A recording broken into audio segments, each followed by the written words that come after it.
Hello les amis, c'est Alexandre, j'espère que vous allez tous bien. Bienvenue dans cette nouvelle vidéo et dans cette nouvelle interview. J'espère que vous kiffez ce format parce que moi j'aime tellement parler avec les invités que j'ai. Et aujourd'hui on a l'honneur d'accueillir quelqu'un qu'on avait déjà reçu auparavant. C'est l'artiste belge qui s'appelle Kunguinho. Et pour les personnes qui connaîtraient pas, voici un petit extrait. Je garde en tête en tant que co-héritier, je dépasse les montagnes, je fais danser les falaises. J'avais un vide dans mon cœur que je savais pas combler, mais j'ai compris que c'est le trio qu'il me fallait. La vie ou la mort au pouvoir de la langue, Dieu nous l'a montré dans le livre de Genèse. 1-1, c'est encore moi, 2024, c'est encore moi. Hello les amis, hello KG, j'espère que vous allez tous bien. Tout d'abord KG, merci, un énorme merci à toi parce que c'est la deuxième fois que tu apparais sur la chaîne et parce que tout simplement tu as sorti un album, ton premier album qui est intitulé L'élu. Tout simplement déjà j'aimerais te poser cette première question pour commencer. Qu'est-ce que tu deviens depuis la dernière fois? Mais d'abord je veux dire merci encore pour l'invitation, comme tu as répété c'est la deuxième fois et je suis très content d'être là encore et j'espère que tu vas bien, j'espère que tout le monde va bien. Et ce que je deviens depuis la dernière fois, c'est plus de travail, plus de poids sur les épaules parce que ça prend de l'ampleur, tu vois. Carrément. Plus de travail. Mais sinon, à vrai dire, on va dire que je suis toujours le même, rien n'a changé, la même routine, la même vie. Donc voilà. Trop bien, trop bien. Pour ceux qui ne savent pas, quelques petits chiffres. Je vais présenter l'album qui est intitulé du coup L'élu. C'est sorti le 20 septembre 2024. 16 morceaux, plus de 100 000 streamings en moins de 5 jours. KG, c'est une dinguerie. Des entrées en playlist, que ce soit sur Spotify, Apple Music, Top Music, des positions entre le top 3 et le top 47 sur les nouveaux albums hip-hop rap sur Apple Music belge. Quasiment 1 heure d'écoute, pour être plus précis 58 minutes et 55 secondes. Il y a de la mélo, il y a du rap, il y a des featuring, Be Right et Kondo 7. Ma première question déjà KG, j'aimerais te dire comment est-ce qu'il a pris forme ce projet et pourquoi L'élu? Mais comment ça a pris forme déjà quand Evandril sortait, et déjà sur l'album. J'étais déjà sur l'album et tout, donc je travaillais. Et je suis quelqu'un, je fais énormément de morceaux avant de commencer à tout construire. Donc je commençais déjà certains morceaux, etc. Comme Zéro, par exemple. Zéro, ça date de... Avant même mon premier concert à Paris, La Boule Noire. Septembre Et je l'avais même fait en exclusivité là-bas, je me rappelle. Carrément. Et comment ça s'est passé, c'est que au fil du temps, j'ai été inspiré de la direction artistique et du message que je devais donner, tu vois.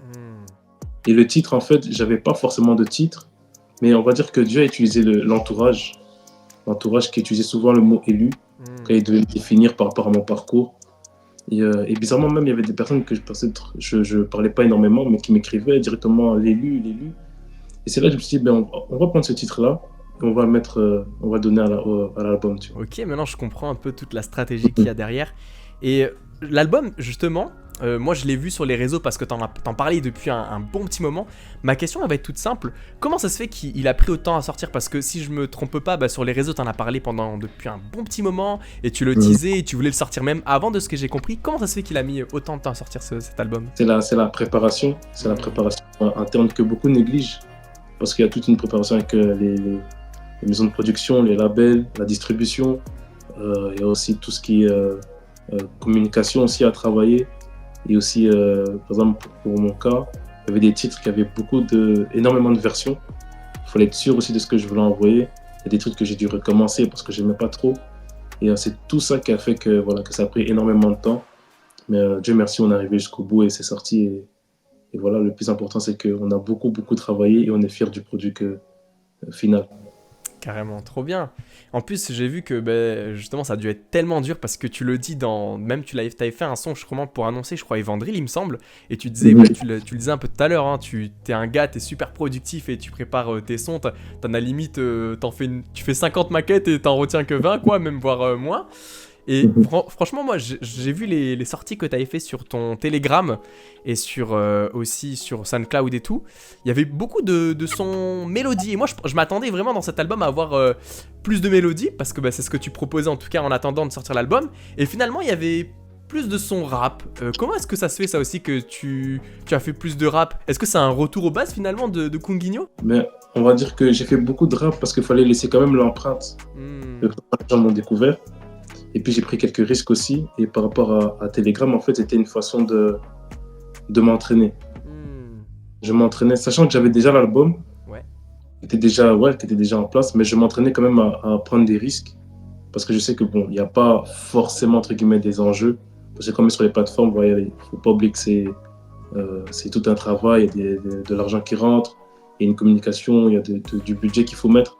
Donc c'est une façon de voir un peu comment les gens réagissaient aux différents styles que je prenais. Et c'était une période où j'étais beaucoup dans la mélodie, mais pour l'album, il fallait quand même être sage en se disant de ne pas envoyer que un style de musique que peut-être voilà, je me sentais à l'aise et j'aimais bien, mais que tout le monde puisse s'y retrouver, tu vois. C'était vraiment ça que je voulais, que tout le monde puisse s'y retrouver. Et par exemple, une petite anecdote, par exemple, Zéro, normalement, il ne devait pas avoir de morceaux drill, par exemple. Mais on s'est dit avec l'équipe, et c'est pour ça que c'est important d'avoir une équipe, de quand même laisser l'empreinte de où on m'a connu avec Evandril, tu vois. De ne pas vraiment faire une cassure, mais de faire une continuité. C'était ça le but. Ok, je comprends maintenant le choix artistique derrière tout ça. Moi, j'avais tellement kiffé Paul et Silas, CD Map. Enfin, ça, c'était vraiment des sons où vraiment on te découvrait sous une nouvelle identité musicale. Et moi, j'avais vraiment kiffé ça. Mais maintenant, je comprends pourquoi il y a eu plus cette empreinte justement sur l'album qui n'a pas été choisi, on va dire. Est-ce que tu as un morceau que tu as préféré dans ton album? Et si oui, est-ce que tu peux nous raconter une petite anecdote avec celle-ci? Là, je vais même revenir sur d'abord ce que tu avais dit avec Paul et Silas et tout. Ça, c'est qui n'ont pas été retenus dans l'album. Ouais. Mais ils étaient prévus de base. Donc il y a des sons qui étaient... Et en fait, il y a des sons Telegram que j'ai sortis, que c'était sûr que c'était pas dans l'album. Mais à d'autres, c'était prévu. Et dans l'histoire, on s'est dit, bon, ça passe pas et on a retiré. Malgré qu'il y avait, que je les aime beaucoup aussi, mais dans l'histoire, on s'est dit que ça passait pas. Pour revenir à ta question, maintenant, le morceau que j'aime beaucoup, après, bon, c'est difficile de choisir entre tous ces enfants, hein, mais on va dire que j'aime, comme la plupart des gens, Freedom, j'aime beaucoup, tu vois. Yes. Le morceau, le mood, c'est quelque chose, j'étais vraiment à l'aise à l'écriture, à la façon de poser, j'aime beaucoup. Et c'est ce morceau-là vraiment qui ressort. Une petite anecdote avec ce son ou pas du tout? Oui, il y a une petite anecdote, mais en fait, comment ça a été. Je passe même le bonjour à une dédicace à Jokadima, qui est à la prod. Et comment ça s'est fait, c'est qu'il m'envoie la prod, et dès le début, je sens qu'il y a un truc. À la top line, et la top line, en fait, c'est exactement les mots que j'ai placés aussi. Et le problème, c'est que j'avais pas de deuxième couplet. Donc, le deuxième couplet, ce qui s'est passé, c'est que j'ai fait un autre morceau où je me suis dit que le texte passait bien avec le mood, et c'est là que j'ai collé les deux parties, les deux couplets, avec le refrain. Et c'était la première base. Voilà. C'était vraiment la première base. Et ensuite, je me suis dit que j'appréciais énormément le morceau, que je me suis dit, non, faut que c'est bien, mais il faut encore creuser. Et c'est là que j'ai repris la partie de piano, les voix qui sont derrière, etc. Et sinon, il n'y avait pas tout ça. Et je me suis dit, et même en parlant avec l'équipe, mon entourage qui écoutait les sons, je me suis dit, le morceau est bien, mais il faut le rendre encore mieux. Et c'est comme ça qu'on est parti, on a encore poussé pour qu'il soit ce qui est aujourd'hui. Trop bon, tu nous dévoiles un peu les backstage de la conception d'un morceau. Justement, dans cet album, tu as 2 featuring. Tu as Be Right et Kondo 7. Pourquoi avoir choisi ces 2 personnes? J'imagine que tu avais d'autres choix. Pourquoi? Ouais, j'avais énormément de choix. Il y avait, après, voilà, il y a certaines personnes que j'ai contactées qui n'ont pas pu poser au bon moment à cette période-là.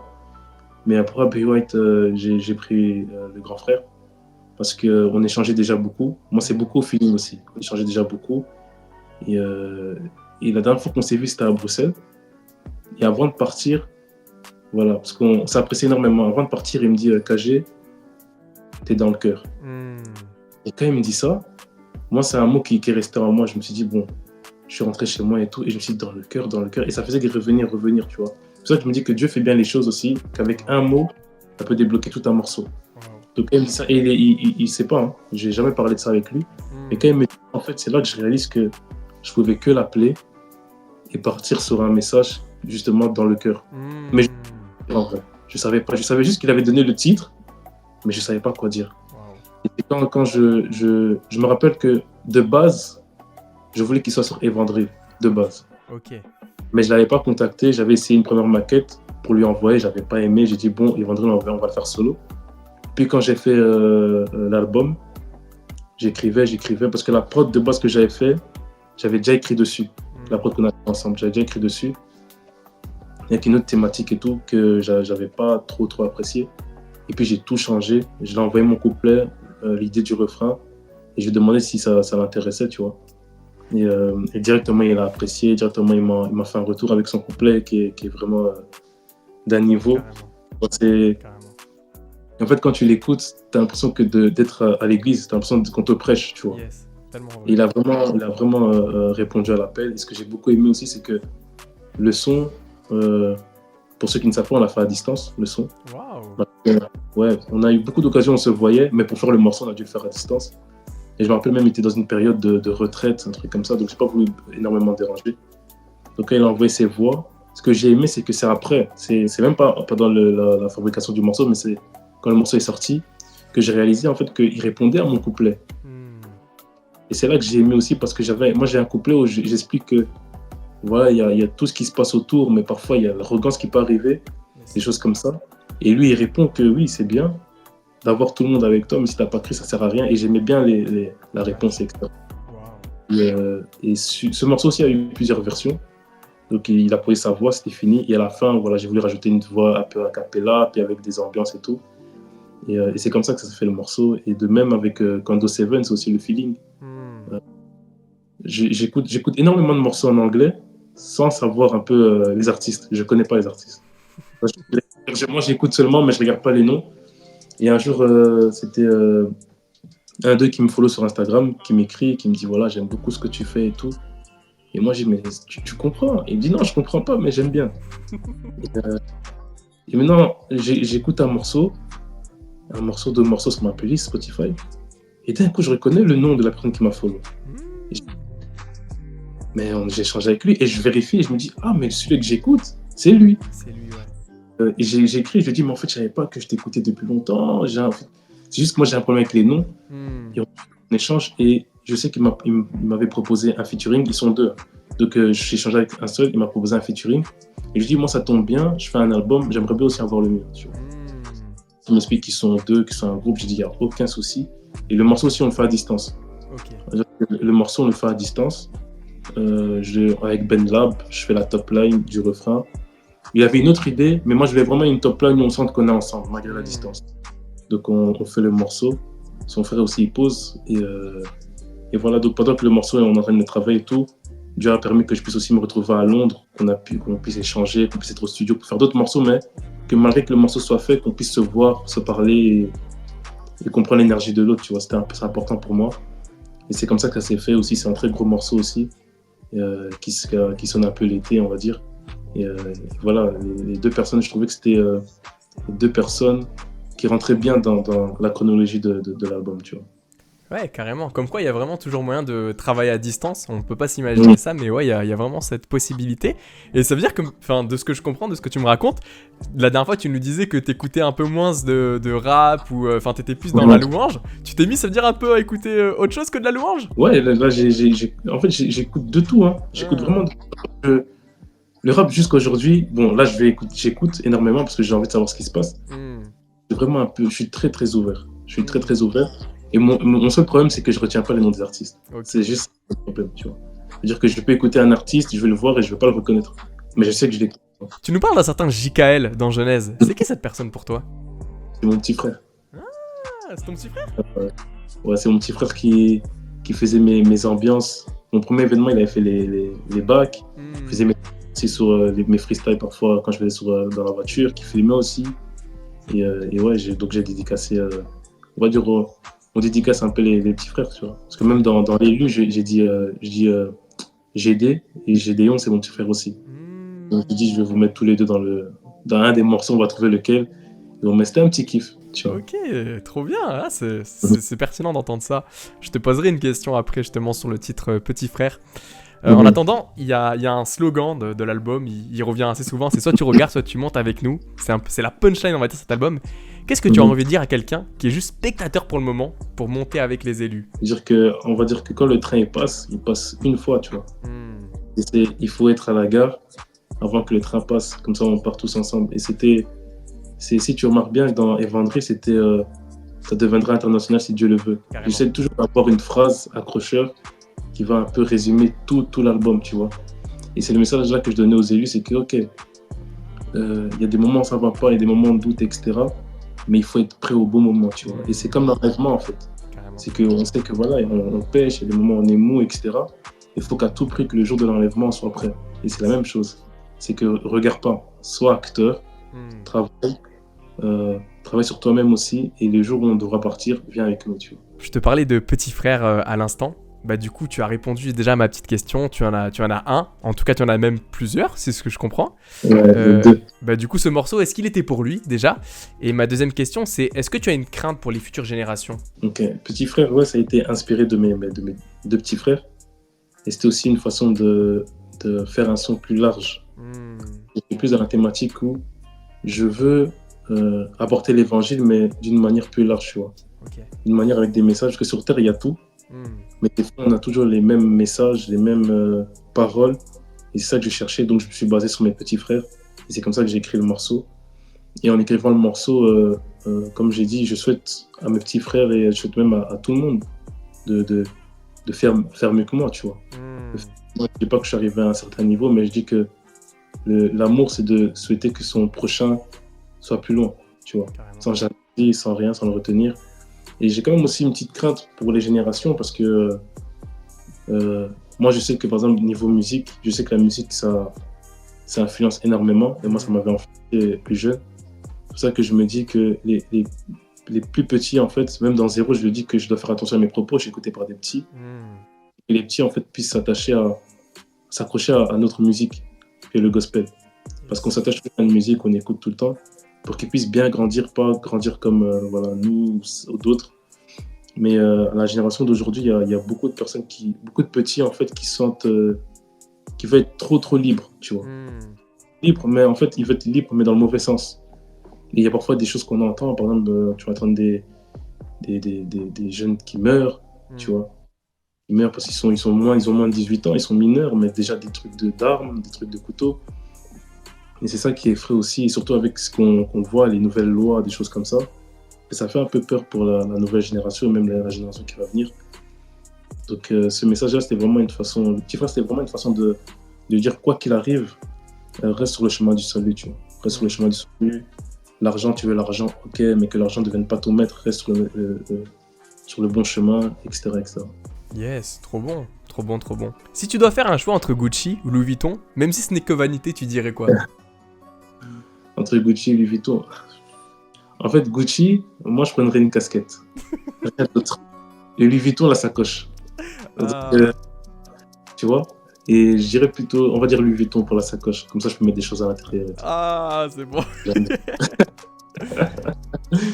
Je n'ai pas rappé la cité, donc j'ai fait des déçus. En entendant cette phrase, j'ai directement pensé aux frères et sœurs en Christ qui ont arrêté du coup la musique gospel pour se retourner vers un autre style de musique. Toi, en tant qu'artiste, comment tu expliques cela? Et est-ce que c'est dur aujourd'hui de faire de la musique pour Dieu? Je veux dire que c'est pas dur, mais quand tu fais du rap, c'est dur. Énormément dur. En fait, on est tous critiqués, mais tous les artistes rappeurs, tous les rappeurs qui font du gospel, ils vont te dire, nous, c'est encore plus dur parce qu'en fait, t'as l'impression que on est beaucoup réduit, tu vois. Tu peux faire de la bonne musique, mais parce que c'est du rap, t'es réduit. Et comme on est conditionné à ce que le rap, c'est la rue, la drogue, le sexe, c'est que quand toi, tu viens avec l'évangile, limite, on te dit que c'est toi qui es dans l'erreur. Ouais. Pourtant, on fait rien de mal à part annoncer la bonne nouvelle, tu vois. Des messages de paix, des messages d'amour, des messages d'espoir. Mais on arrive quand même à dire que c'est notre faute, tu vois, qu'on utilise mal le rap. Et c'est ça que je trouve que c'est un peu plus dur. Pourquoi aussi? Parce que, voilà, même si aujourd'hui les mentalités changent, mais tu verras que c'est compliqué de faire passer notre message dans certaines églises, par exemple. Tu vois, c'est ça qui est dur aussi. Et quand je disais dans la phrase, j'ai pas rappelé la cité, donc j'ai fait des déçus, c'est que peut-être avec mon talent, certaines personnes s'attendaient à ce que je fasse autre chose et que ça aille plus vite. Ouais. On va pas se mentir que rapper n'importe quoi, ça va plus vite, mais dans le gospel, surtout quand tu fais du rap, c'est dur parce que tu dois beaucoup réfléchir. Tu dois sortir du lot aussi parce que c'est bien de rapper Christ, mais il faut bien le faire aussi. Ouais. Pour que les gens écoutent ton message. Donc c'est plein de détails comme ça qui rend ce qu'on fait un peu plus compliqué, mais la passion, elle passe au-dessus, tu vois. Et après on oublie. Tu vois, moi, il y a un truc, et tu l'as très bien dit, en fait, les artistes gospel, en tout cas, qui vont faire le style de musique rap, hip-hop, tout ce que tu veux, c'est vrai que je vois qu'ils sont très souvent critiqués. Et moi, j'aimerais apporter un témoignage, tu sais, moi, plusieurs fois, mais en tout cas, peut-être que certains ne ressentent pas la présence de Dieu dans ce style de musique, et ça, je suis ok, pourquoi pas. Mais moi, personnellement, pour consommer ce style de musique, c'est quelque chose que j'aime beaucoup.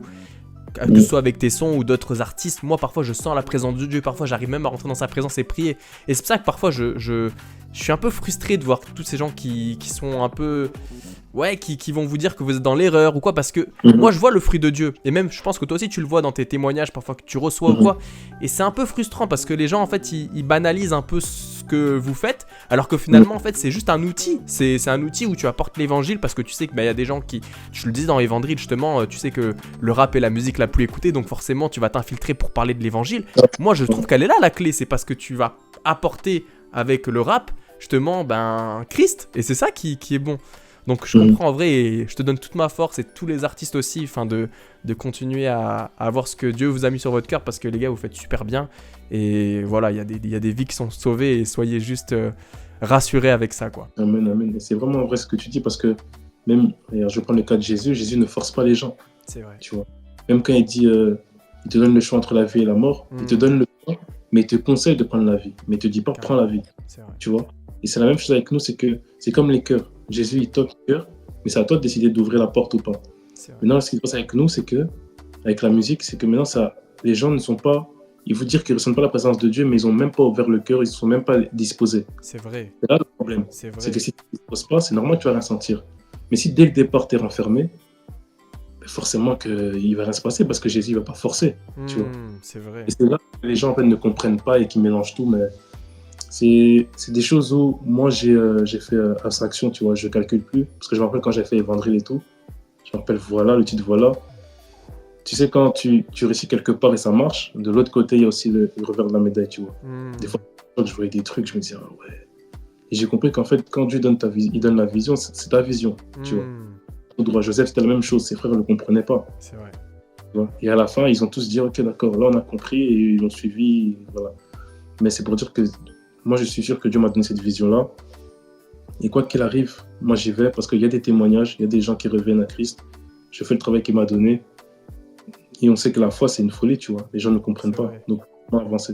Encore un témoignage très rapidement, parce que ça te concerne en fait. Moi, je travaille dans un secteur où je travaille avec d'autres personnes.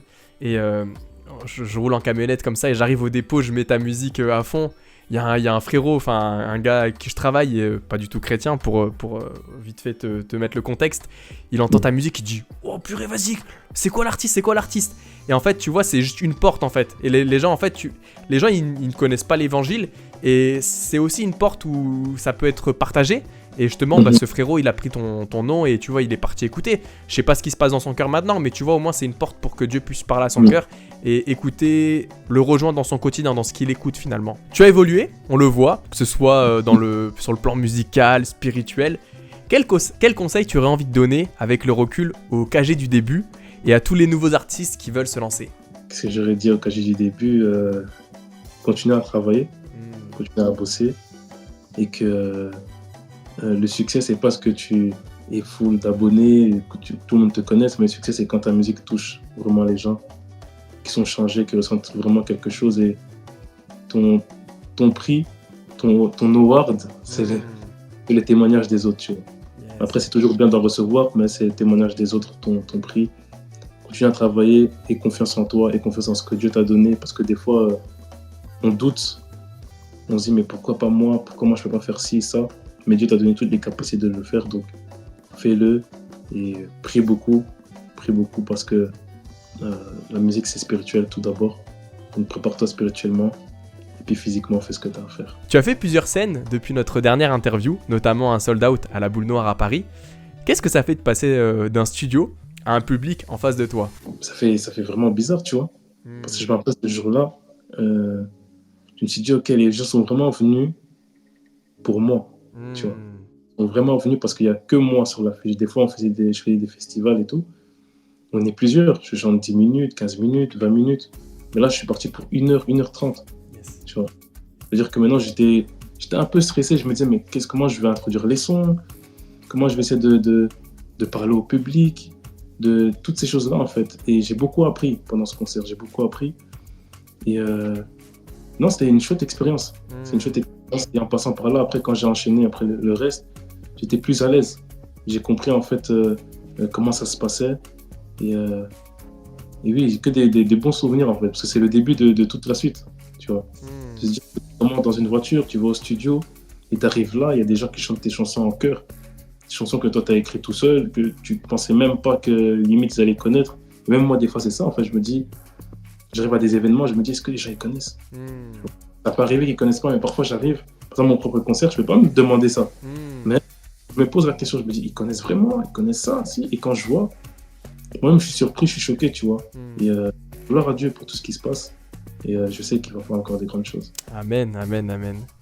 Tu as été élu rappeur de l'année au Shine Gospel Award. Pour ceux qui connaissent pas, en fait, c'est un événement qui a été mis en place pour récompenser les artistes et plein d'autres catégories. Est-ce que tu t'y attendais, toi? Non, je ne m'y attendais pas, tu vois. Hmm. Je ne m'attendais pas. Moi, j'étais venu passer un bon moment.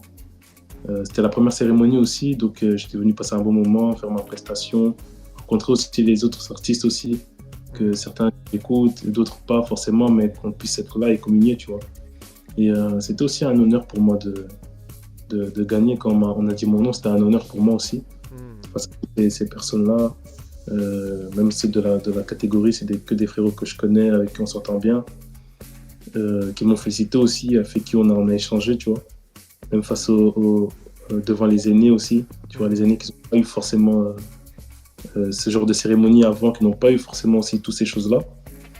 Même si je ne connais pas tout le monde, quelques-uns, ouais, mais c'était une façon d'honorer tout le monde en vrai. C'était le trophée du peuple, si on peut dire ça. Le trophée du peuple. C'était le trophée des élus. Voilà, des élus. Et c'était vraiment un plaisir, tu vois. J'étais plus venu kiffer. Et comme j'ai dit, ça fait toujours plaisir. Badiachil, hein, qui a repris Allocution pour sa première en équipe de France. Pour ceux qui savent pas, en gros, quand les footballeurs ils sont convoqués pour la première fois en équipe A, ils vont reprendre un morceau, on va dire en général, qu'ils écoutent souvent. Et du coup, Badiachil, il a repris Allocution pour sa première du coup en équipe de France. Et quand t'as vu ça, quelle était ta réaction? Moi, je dormais en fait. Moi, ce qui s'est passé, c'est que je regarde souvent l'équipe de France quand ils font les rentrées, etc. Et cette fois-ci, j'avais pas regardé, tu vois. J'avais pas regardé. Et je me lève au matin, je reçois que d'abord, on m'identifie. Je me dis, ok, je vais regarder plus tard et tout. 2, 3 fois, 4 fois, un message, 2 messages. Je me suis posé la question si j'ai posté quelque chose, si j'ai fait une dinguerie, tu vois. Moi, au début, dès le matin, je me suis demandé ça. Et quand il y a une personne qui m'a envoyé carrément le screen et tout, j'ai regardé, je me suis dit, je vais vérifier quand même sur YouTube. Et quand j'ai vu, au début, j'y croyais pas. Je me suis dit, ok. Peut-être qu'on s'est trompé de vidéo, c'est un montage, c'est quelque chose comme ça. Mais après, j'ai envoyé aussi un message directement à Badiachil, tu vois. Directement, j'ai envoyé un message. Je ne m'attendais pas forcément à une réponse, mais il m'a répondu aussi direct. On a échangé, je lui ai dit aussi merci d'avoir chanté le son, etc. Il m'a dit aussi qu'il a grave apprécié. Même dans la vidéo, tu vois aussi que les autres joueurs aussi ils apprécient, tu vois. Carrément, tu vois Chouamini, je crois qu'il est en train de... il bouge la tête. Et ça là, on en vient au truc de en fait, ça, c'est une porte, tu vois. Le rap, c'est vraiment écouté par tout le monde. Et c'est qu'à ce moment-là, en faisant ça, en fait, Badiachil, il sème la curiosité des autres qui vont regarder, qui vont aller écouter, pardon, et on ne sait pas ce que ça peut semer. Et moi, c'était un objectif, tu vois. Je ne me suis pas dit forcément que tout le monde va partager. Je me suis dit au moins, si ça arrive à leur oreille, que Dieu fasse quelque chose, tu vois. C'était vraiment ça. Quand j'ai vu la vidéo, j'étais content. J'étais quand même content de voir que ma musique, le don que Dieu m'a donné par la musique aussi et le message se propage même dans ces milieux-là, tu vois. Et c'était ça, moi aussi, ma victoire. Tu travailles beaucoup avec la société de production vidéo Caméléon Studio. Est-ce que tu pourrais nous expliquer en quelques mots le processus de conception de vidéo avec eux? Est-ce que c'est toi qui donnes les idées? Est-ce que c'est eux qui s'occupent de la DA? Dis-nous tout, KG. En fait, on va dire 50-50. Mais ils font la grosse partie. Hein. D'accord. Alors, on va dire 30, 70, un truc comme ça. En fait, nous, on vient avec l'idée. Et eux, ils sont extrêmement doués. Ils sont très, très doués. Ils vont se charger de mettre tout en place. Et c'est même avec eux que j'ai appris à faire des clips avec des plannings. Tu vois, on te dit 8h, t'es là. Okay. 9h, t'es là. 9h10, on démarre. 9h, on arrive là. C'est que des plannings. Il y a une pause, il y a un truc. Et ils sont vraiment aux petits soins, tu vois. Okay. Ils aiment vraiment leur travail. Ils sont aux petits soins. Et les clips avec eux, c'est vraiment comme ça. On vient avec l'idée, on envoie le morceau. Ils apprécient le morceau. Ils comprennent directement le mood. Ils comprennent l'idée. Ils vont venir directement avec un mood board où ils t'expliquent, voilà, on va faire ça, ça, ça, ça. T'en penses quoi? Ils sont vraiment à l'écoute. Donc, si tu veux pas, ils vont pas le faire. Si tu veux, on continue. Après ça, ils travaillent le clip. Font un planning où on va le suivre de A à Z avec les lieux, etc. On le fait. Et voilà, c'est comme ça qu'on fait le clip et tout. Et puis qu'on a terminé, surtout souvent on termine le soir. Hmm, Soit, je sais que Bobo on l'avait fait en 2 jours. Bobo on l'avait fait en 2 jours. ok. Parce qu'on devait se lever, je pense, je me suis levé à 5h, 6h, je me rappelle plus. On devait se retrouver dans un désert ou un truc comme ça, parce qu'on voulait le lever du soleil, mais il n'y avait même pas de lever de soleil en plus. Ah mince. Donc, mais il n'y avait pas de lever de soleil. Les aléas de la vie directe, hein. Voilà, du direct. Mais c'est vraiment ce côté professionnel où ils sont vraiment à l'écoute aux petits soins, ils font ça avec amour, tu vois. Hmm. Et c'est vraiment c'est vraiment des frères, tu vois. Quand on arrive, on rigole, on est ensemble. C'est eux-mêmes qui ont faussé le shooting dernièrement qu'on a fait.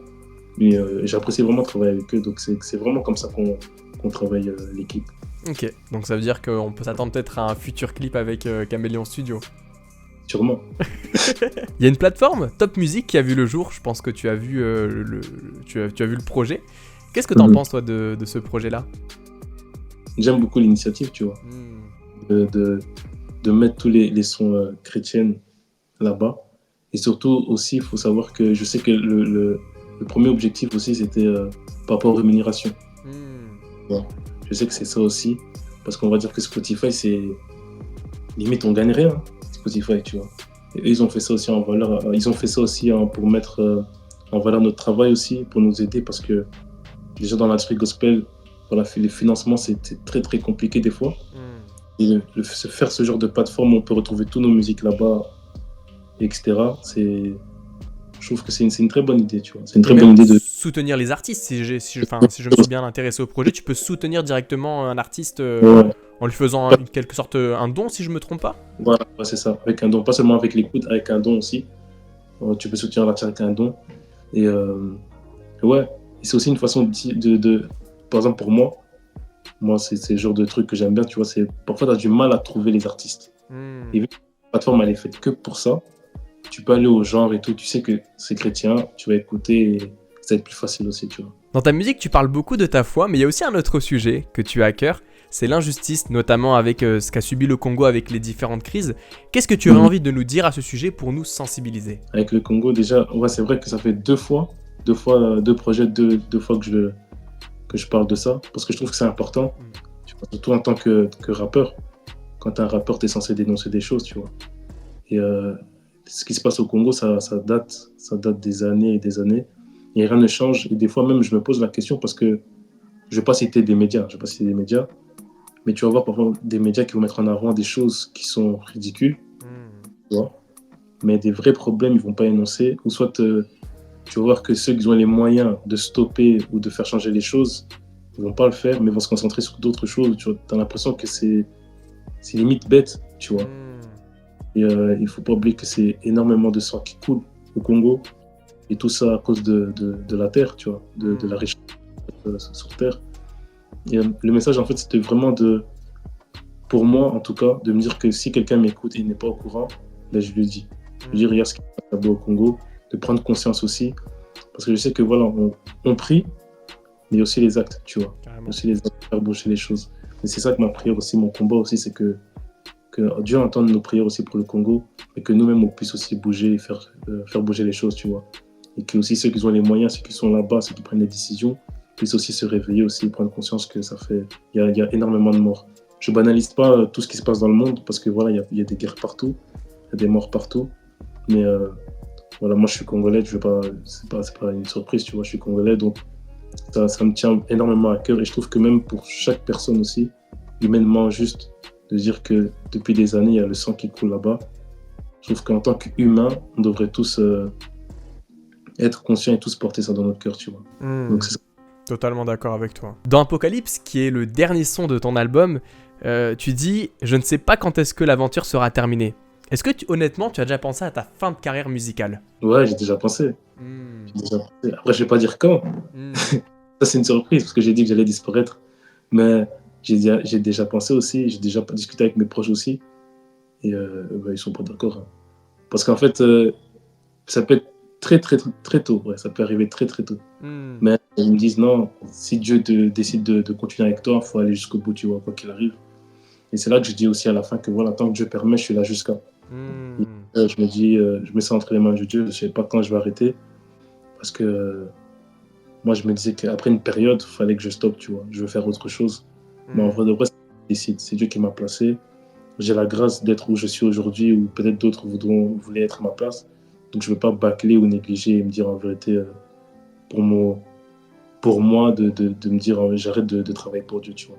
Ok, donc c'est-à-dire que t'as déjà une idée de toi quand est-ce que tu voudrais arrêter, mais après maintenant t'attends le signal de Dieu et tu veux que ce soit aussi fait dans les règles. Dans les règles, voilà. Ma dernière question, KG, ça elle est toute simple. C'est quoi la suite? Mais la suite, là, on est en préparation. Comme je t'avais dit en amont, on prépare les dates. Salle de concert, donc les concerts personnels, les festivals, toutes ces choses-là. Mais aussi sur des radios, la promotion aussi. Et on va défendre un maximum l'album, tu vois. Après la suite, ça, je sais pas, mais là, on est vraiment sur l'album, on défend un max. On essaie d'aller un peu partout, dans toutes les villes où j'ai pas encore été, on essaie d'aller là-bas, histoire de rencontrer les gens, louer Dieu ensemble, échanger, parce qu'il y a beaucoup de personnes, je sais qui m'attendent depuis longtemps et je pense que c'est le moment idéal de venir. Des clips qui sont à venir bientôt? Des clips aussi, ouais. Là, on va laisser un peu le projet tourner. Ouais. Et on va mettre un peu de visuel. Eh ben écoute, je te remercie KG d'avoir du coup répondu à toutes mes questions. Pour ceux que ça intéresse, l'album Élu qui est disponible sur toutes les plateformes de streaming, c'est vraiment une masterclass. Allez l'écouter vraiment du premier au dernier, on s'ennuie pas. Il y a vraiment, artistiquement parlant, il y a tellement de choses et c'est tellement bon à écouter. Le nom de Jésus est élevé et c'est tellement bon. N'hésitez pas à aller suivre KG qui est du coup sur tous les réseaux aussi. N'hésitez pas, les liens seront dans la description. Merci à toi KG et écoute, je te souhaite que de la réussite pour la suite de ta carrière musicale. T'es là jusqu'à je sais pas quand, mais en tout cas t'es là pour le moment. Merci à toi KG. Merci à toi, merci pour l'invitation. Et merci à toutes les personnes. L'album est disponible, comme ça a été dit. Et j'espère qu'on sera là jusqu'à... Amen. Allez, salut KG. Ouais. Ciao. Sans Dieu, je n'aurais pas pu faire ce que je fais aujourd'hui. Sans vous, la musique n'aurait pas pris une telle ampleur. Merci infiniment.